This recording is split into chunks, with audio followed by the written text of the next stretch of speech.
Tim, appreciate the time. So Peter King, longtime national NFL reporter, made his fame with Sports Illustrated, put out his NFL power rankings this week.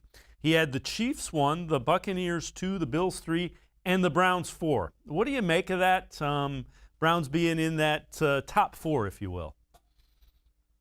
It's amazing, again, how far this team has come in so few years. I mean, it shows just the respect that they got for making the playoffs last year, getting into the second round, really giving the Chiefs a bit of a push. And it's a fair spot, I think, in the hierarchy of the AFC. I think the Chiefs are clearly number 1. I would have the Browns and Bills kind of number 2, kind of battling it out for that second spot all season. It's going to be interesting to see, how that battle fares out, because obviously they're not going to play each other until potentially the playoffs at the earliest.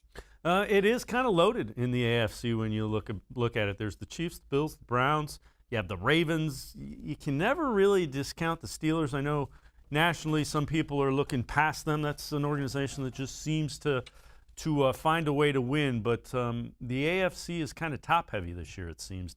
Did you see that when you're doing your research? Yeah, I did. And obviously I look at just, I started on Monday, talking about the Chiefs and the way they built up in the offseason, having to fix the offensive line.